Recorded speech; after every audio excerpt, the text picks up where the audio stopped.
Hi, it's V again. For those who haven't known me, I'm a junior studying English language at Saigon University. And this time, welcome to my journey to the central Vietnam. The first day was quite relaxing since we didn't have any schedule. Just sat on the bus, left Ho Chi Minh City and came to Nha Trang City. But before reaching Nha Trang City, we stopped to have lunch at Cana Beach in Phỏng province.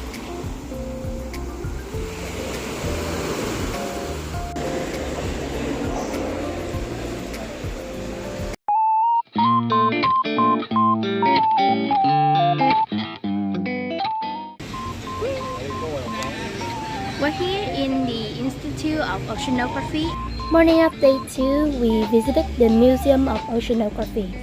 This museum is an inseparable part of the Institute of Oceanography, one of the earliest scientific research institutions in Vietnam, and is considered the largest marine artifact and research facility in Southeast Asia.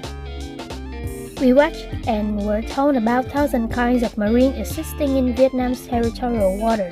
Let's have a look.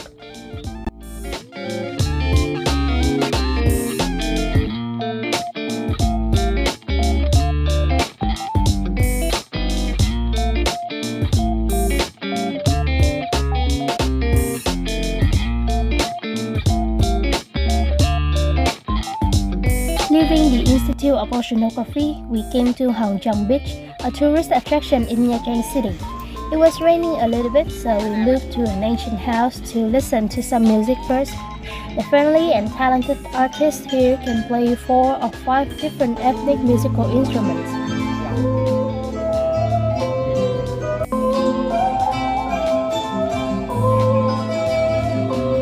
Finally, it stopped raining and the sun started to shine, so we got to the beach.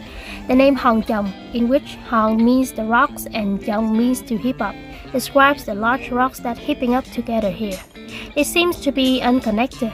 In fact, they've been there for 100 years and still steady despite the big waves out there. You can stand on those rocks to take pictures, but it's quite slippery, so make sure to be careful. After lunch, we got on the bus again to move to Quy Nhơn City in Bình Định province and visit Eo Gió.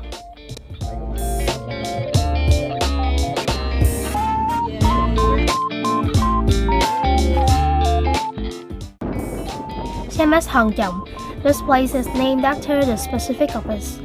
In Vietnamese, Eo is the waves, while Gió is wind, so Eo Gió means the windy waves of the mountain. Standing on the mountainside and feeling the strong wind hugging your whole body will definitely be an unforgettable moment.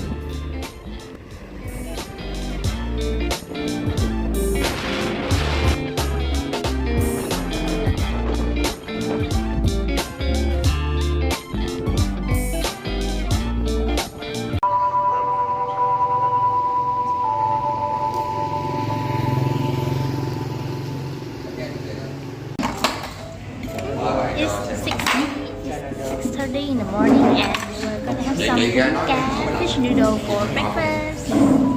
Morning of day 3, I woke up happily and got ready for a photo shoot in Hội An ancient town.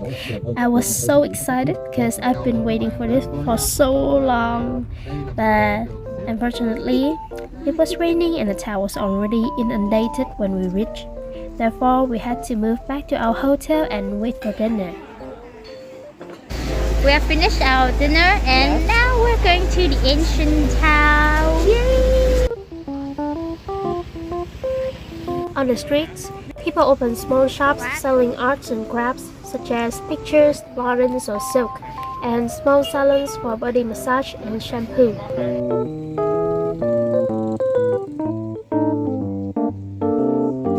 On the rivulet, there are some boats that you can rent and they'll take you for a row. You sit on the boat, admire the town sparkling at night, and drop some flower lardons into the water. On December 4th, 1999, Hội An Ancient Town had been officially recognized by UNESCO as a World Cultural Heritage. This town is famous for its ancient houses with specific yellow walls and tile roofs. Also, life in Hội An is not too busy or noisy. It's cozy and quiet enough for you to feel peaceful and relaxing.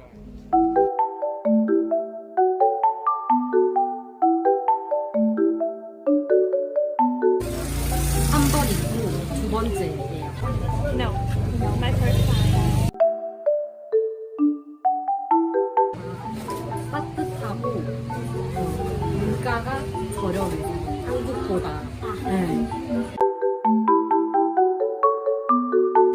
다낭에 처음 갔다가 옆에 호이안으로도 많이 온다고 하길래 왔어요.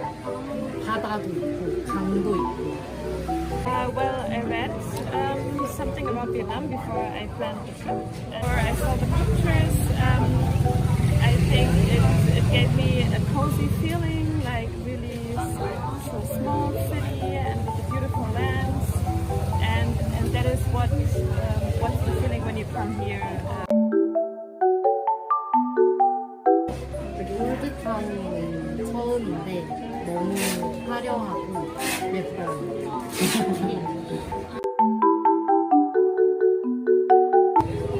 음식이 너무 맛있고 한국인들 입맛에 잘 맞아요.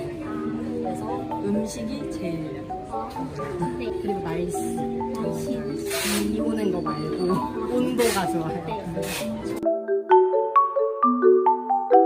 So I took a flight from Hanoi to Hoi An, and I was in Hanoi for 4 days, and I loved it very much. So totally different from Hoi An, but I really love Hanoi as well because it's so crowded and colorful. 저는 오고 싶어요. 저는 친구랑 이제 온 건데 가족들이랑 와도 너무 좋을 것 같아요. Yes. Next time I would also go to Hanoi, of course. Hoi An, I don't know right now because I just arrived 3 hours ago. This time we won't make it to Ho Chi Minh City because we don't have that much time, and when I come here next time I really want to go there too. And maybe on an island. Yeah.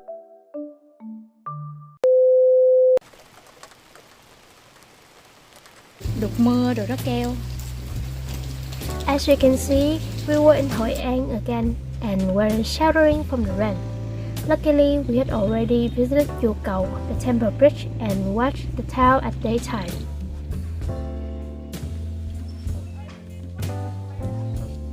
Queo, the temple bridge, was built by Japanese businessmen when they came to Hội An in 17th century.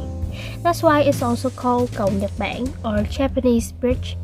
They designed the bridge as a sword stepping at the back of the monster Munzinger that causes disasters.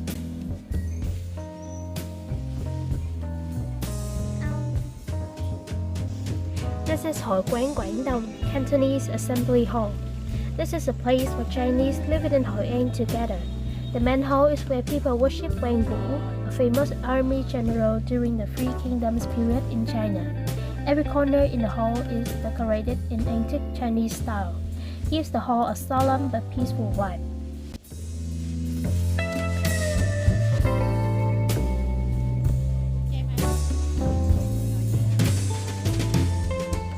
Now, let's move to Ngũ Hành Sơn or the Marble Mountain. It is a tourist attraction in Da Nang city, including 6 mountains named after 5 basic elements of the nature. Mộc Sơn for wood, Thủy Sơn for water, Kim Sơn for metal, Thổ Sơn for earth, and Dương Hỏa Sơn and Nam Hỏa Sơn for fire. There were 6, but we only visited Thủy Sơn, the biggest, highest, and the most beautiful one. Our first destination on Thủy Sơn was Linh Nướng Non Nước Pagoda.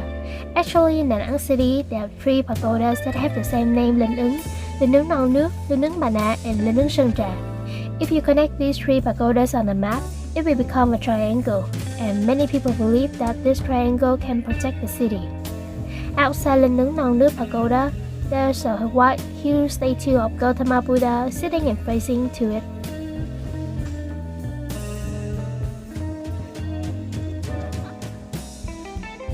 Hoàng Nghiêm Cave is one of the caves on Thủy Sơn.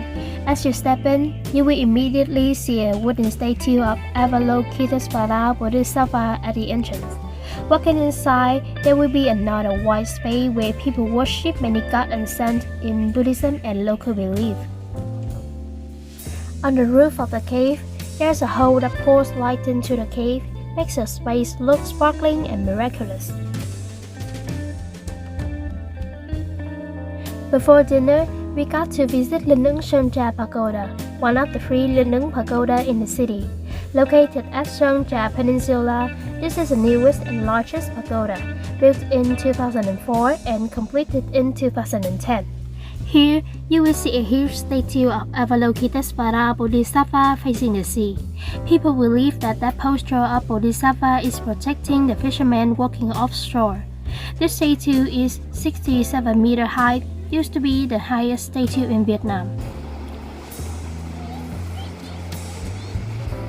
After a short walk on the seaside, we came to Cầu Rồng, the Dragon Bridge. This is one of the 7 bridges on Hàn River, built with the image of a golden dragon flying up.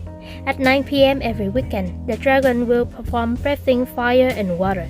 This is an interesting activity of tourism in Nẵng city. The 5th day didn't have any schedule either. We just moved back to Nha Trang city from Nẵng city, so let's skip to the next day.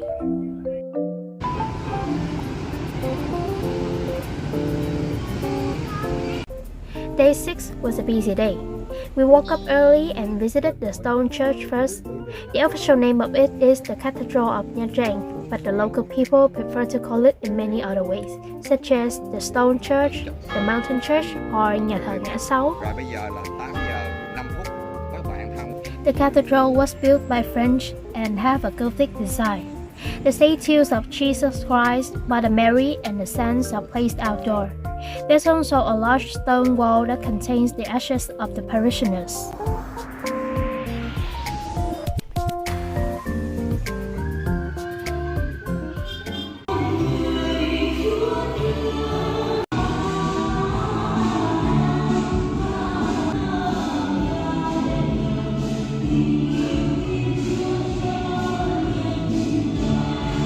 Leaving Nha Trang city, crossing the mountain pass roads, we finally reached Đà Lạt city. This city is in the central highlands, so its climate is cool and fresh year-round. That's why people living in the southern Vietnam like me love traveling to Đà Lạt. Đà Lạt railway station was our first destination in Đà Lạt city. This station was built by French in 1930s and has an unusual structure with 3 pointed roofs, which is symbolic of 3 tops of the mountain Lang Biang. Currently, this station has no longer been used for delivering goods and become a popular tourist attraction of the city. Now, you can take a short trip on the train from central Đà Lạt to Trải Mát, a small town in the city. Ticket price is acceptable, so don't worry. This is a church called the Man de Mary, means the land of Notre Dame. It also has some other names like Man Church or the Pink Church. This church is also a construction built in the French colonial period and specially supported by the wife of Governor General de Caux, Madame Susan Humbert. After her death, her corpse was buried inside the church as a way to commemorate.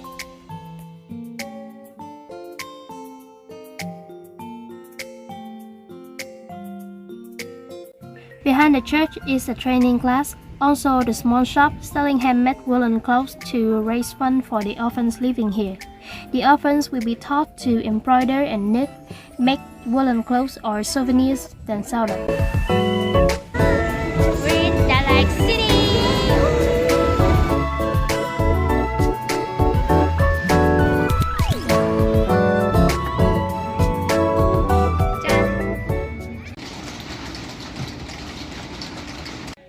Early morning, we went to a pagoda called Thiền Viện Trúc Lâm Temple. It was established by the idea of Thích Thanh Từ, an influential Zen Buddhist monk, in 1986 and completed building in 1994. The temple located on the top of Phỏng Hill near Tiền Lâm Lake, so it becomes a famous tourist attraction in Đà Lạt city.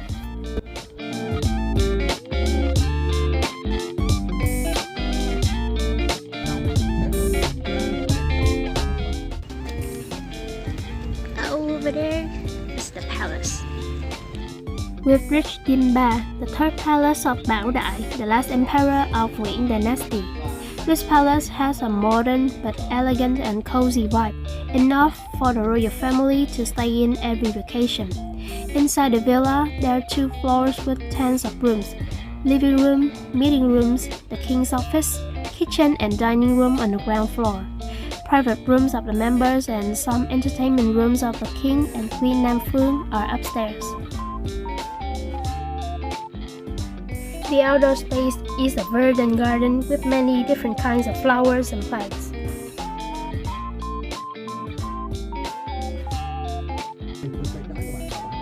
Dinh Một, or the King Palace, was our last destination in that morning. If the third palace was for the royal family to stay on vacation, this King Palace used to be the workplace of Bảo Đại while he was the chief of Vietnam state.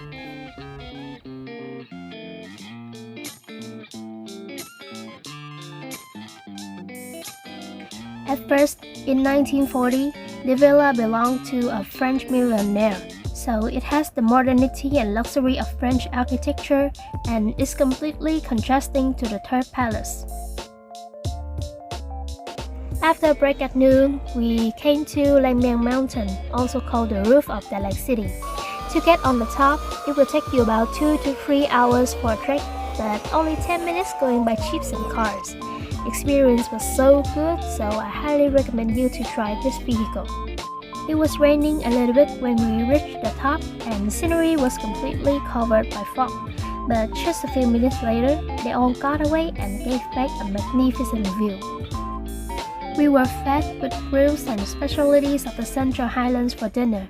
After that, we gathered around the bonfire, sang, danced, and enjoyed the last night together as hard as we could.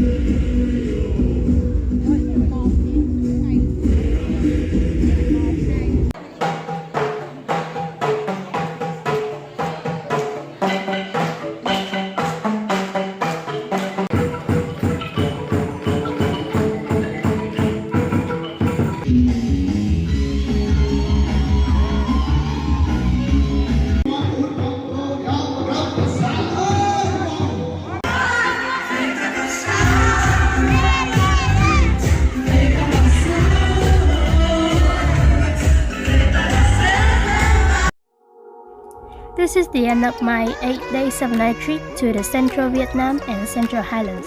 Thank you so much for watching. If you enjoyed my video, please give a thumb up and leave a comment below. See you in my next journey.